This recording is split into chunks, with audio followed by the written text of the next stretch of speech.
الحمدللہ رب العالمین الصلاۃ والسلام علی خاتم النبیین۔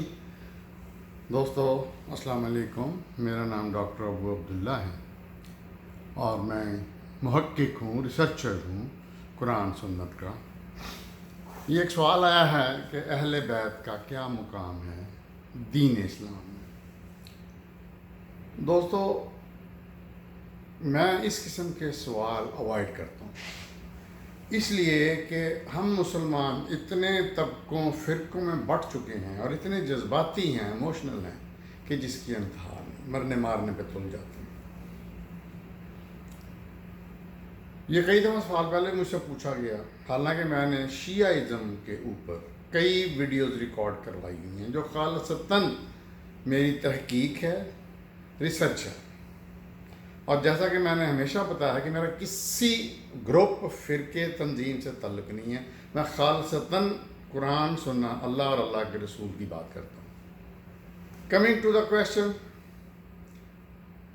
چند باتیں سمجھ لیں۔ پہلی بات یہ ہے کہ قرآن جو ہے وہ وحی آخر ہے اور اس کی حفاظت اللہ تعالیٰ خود کر رہے ہیں۔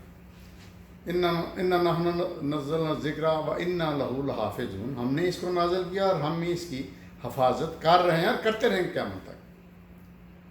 نبی صلی اللہ علیہ وسلم جب خطبہ حجۃ الوداع دے رہے تھے تو آپ نے جب اپنا آخری پیغام پہنچایا تو لوگوں سے پوچھا کہ لوگوں تم گواہ ہو؟ انہوں نے 3 دفعہ کہا بالکل، جی ہاں، جی ہاں، اشہد، گواہ ہوں۔ پھر اللہ کے رسول نے آسمان کی طرف انگلی اٹھائی کہ یا اللہ گواہ رہنا، کیونکہ نبی کا کام یہی ہے کہ اللہ کا پیغام لوگوں کو دے دینا، امت کو دے دینا۔ پھر حضرت جبریل آئے اور فرمایا، آیت لے کے، الیوم اکملت لکم دینکم، آج کے دن تمہارا دین مکمل ہو گیا۔ تو دین اس دن مکمل ہو گیا تھا۔ اس کے بعد جو کچھ ہوا اس کا دین اسلام سے کوئی تعلق نہیں، ایک بات کلیئر۔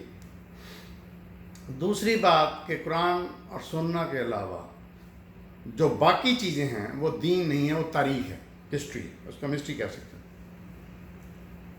ایک بات۔ اب اگلی بات آتے ہیں، اہل بیت کون تھے؟ اہل بیت کس کو کہتے ہیں؟ بیت کا مطلب ہوتا ہے گھر۔ اہل بیت کا مطلب ہے، ہم اس کو 3 حصوں میں ڈیوائڈ کر سکتے ہیں۔ ایک، نبی کریم صلی اللہ علیہ وسلم کے بڑے، دادا، چچا، والد، کئی چچے وغیرہ وغیرہ، ان کا ہم ذکر نہیں کریں گے، میں اس پہ ایک ویڈیو کر چکا ہوں۔ دوسری چیز جو قرآن نے لفظ اہل بیت بولا ہے وہ نبی کریم صلی اللہ علیہ وسلم کی ازواج کو بولا ہے، اور یہی اس سے مطلب ہے، ازواج میں جو آپ کی بیویاں تھیں۔ تیسرے درجے پہ آپ کی اولاد آ جاتی ہے۔ اب اولاد میں آپ نبی کریم صلی اللہ علیہ وسلم کے تاریخ کے مطابق، کیونکہ قرآن میں نہیں ہے، کہ 1، 2، 3 بیٹے ہوئے جو کہ چھوٹی عمر میں فوت ہو گئے، اور بیٹیاں تھیں 4۔ تو حضرت فاطمہ چھوٹی تھی، لیکن ہمارا ایک مذہب، گروہ، فرقہ، اہل تشیع حضرت فاطمہ کے علاوہ باقی آپ کی جو بیٹیاں تھیں ان کو نہیں مانتے۔ یہ چاروں حضرت خدیجہ کے بطن سے تھیں، باقی بیویوں سے کوئی اولاد نہیں، یعنی رقیہ، ام کلثوم اور حضرت زینب اور فاطمہ چھوٹی سب سے، تو وہ مانتے نہیں ہیں اہل تشیع، وہ کہتے ہیں حضرت فاطمہ تھی۔ تو اہل بیت کا قرآن میں فرمایا سورہ احزاب میں کہ اپنی بیویوں سے کہو اہل بیت، اور مسلمان عورتوں سے کہو، کہ حکم دیا کہ اپنے سینوں پہ اوڑھنیاں ڈالیں یا چادر ایک اوپر لے لیں لمبی سی وغیرہ وغیرہ۔ تو اہل بیت تو ہم اس کو سمجھتے ہیں جو نبی کے ساتھ بیویاں تھیں۔ اب حقیقتاً میں اہل بیت کن کو کہا جاتا ہے؟ وہ حضرت فاطمہ کا گھرانہ، جب کہ ان کے خاوند علی تھے، اور حضرت حسن اور حسین، یہ 5 لوگ جو ہیں ان کو اہل بیت کہا جاتا ہے۔ اب انالیسس کریں حقیقت کی بنا پہ۔ حضرت علی کا نبی کریم صلی اللہ علیہ وسلم سے تعلق نہیں تھا، خونی، نسلی وہ ابو طالب کے بیٹے تھے، اور ابو طالب مشرک تھے، مشرک ہی مرے۔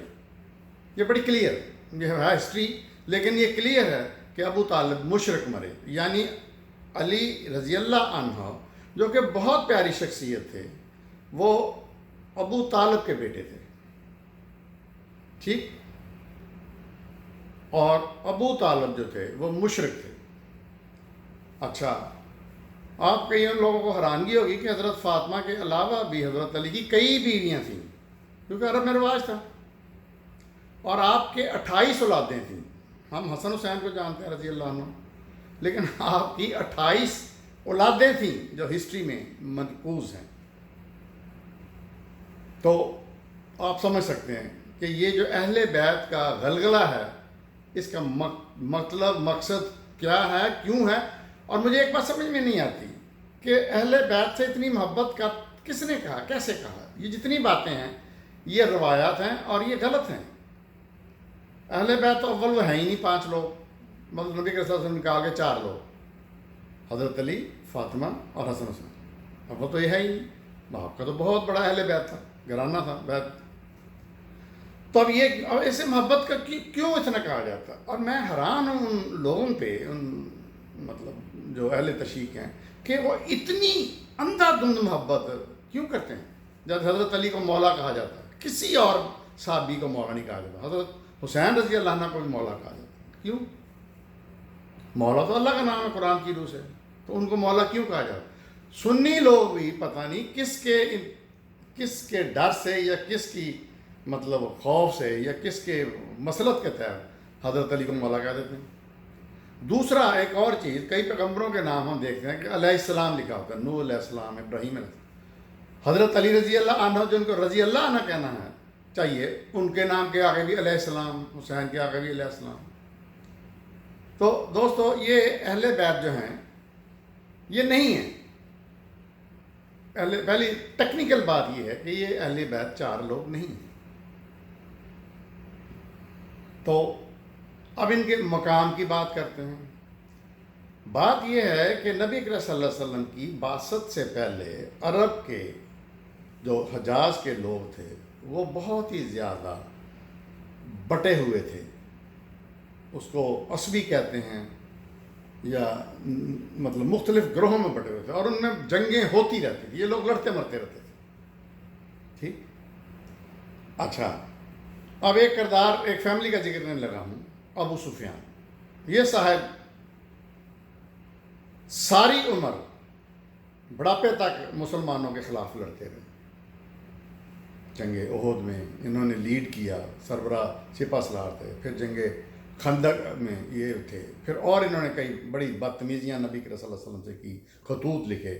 حالانکہ ان کی ایک بیٹی جو تھی، حبیبہ شاید ان کا نام تھا، وہ حضور صلی اللہ علیہ وسلم کی نکاح میں تھی۔ اچھا، تو یہ صاحب سب سے بڑے طاقتور قریش کے سردار تھے۔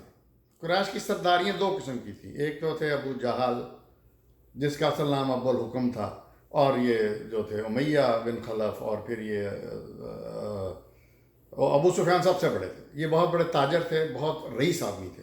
دوسری طرف ایک سرداری تھی حضرت ابو طالب جیسے لوگوں کی، جو کہ غریب لوگ تھے لیکن معزز لوگ تھے۔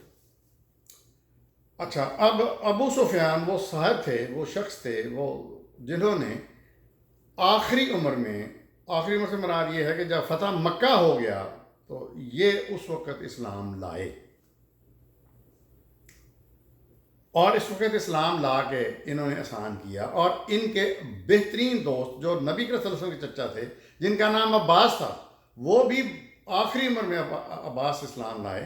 پہلے وہ حضرت نبی کریم صلی اللہ علیہ وسلم کے ساتھ جنگ بدر میں کافروں کی طرف سے لڑے، اور نبی کریم صلی اللہ علیہ وسلم نے اپنے چچا کو رہا کرایا، یعنی وہ قیدیوں سے رہائی دلائی۔ تو ابو سفیان ایک بہت بڑا نام تھا کفار مکہ کا، قریش مکہ تھا۔ لوگ مجھ سے بات کرتے ہیں کہ آپ کربلا کے واقعے کے بارے میں بتاتے نہیں ہیں۔ میں نے کہا کربلا میں کچھ ہے ہی نہیں، بتاؤں کیا؟ ایک بہت بہت ظلم ہوا چند انسانوں پہ، ان میں کچھ نبی کریم صلی اللہ علیہ وسلم کے گھرانے کے بھی لوگ تھے، اس میں کیا بتاؤں بھائی؟ 3 دن تک تو کوئی اس واقعے کا عینی شاہد نہیں ہے کربلا کا۔ 3 دن تک مسلمانوں کی لاشیں بے گور و کفن پڑی رہی، سر کٹے ہوئے تھے، کوئی نہیں آیا۔ ابن زیاد کی فوج وہ قتل و غارت کر کے واپس چلی گئی،